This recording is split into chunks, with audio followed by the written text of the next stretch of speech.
ஆமென். சர்ப்பம் தூண்டுது. சும்மா இருக்கிறவங்களையும் தூண்டுது. சும்மா இருக்கிற பிள்ளைகளை என்ன பண்ணும் அப்படின்னா தூண்டுது. ஆமென். இயேசுவின் நாமத்தில் சொல்லு ஆண்டவரே, இல்லப்பா இல்லப்பா, எந்த நிலையில நான் பாவத்துக்குள்ள நான் என்ன செய்யக்கூடாது. பாருங்க, கடந்த நாட்கள் ஒரு துப்புரவு பணியாளருடைய சம்பவத்தை குறித்து பேப்பர்ல போட்டிருந்தாங்க. கீழே 45 லட்சம் ரூபாய் என்ன இருக்கு, கீழே நகையும் அதை அப்படியே எடுத்து கொண்டு போய் அதை ஒரு நாளில் கொடுக்குறாங்க.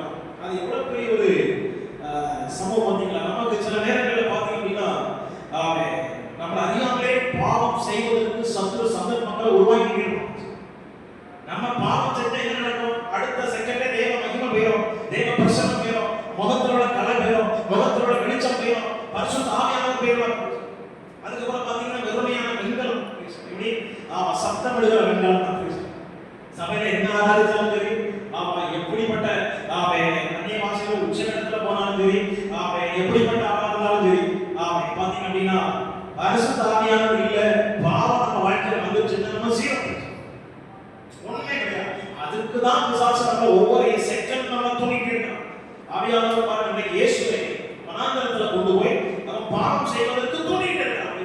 ஆனா அவர் வசனத்தினாலே அவனை ஜெயித்தார், வசனத்தினாலே அவனை மேற்கொண்டார். அந்த எகிப்துல கொண்டு போகணும்னு பிசாசு ஒவ்வொரு நிமிஷம் கர்த்தருடைய பிள்ளைகள் இயேசுவையே எகிப்தின் பாவனை அந்த இடத்துக்கு கொண்டு போகணும்னு பிரயாசப்படுகிறான். பாவம் செய்வதற்கு தூண்டுகிறான்.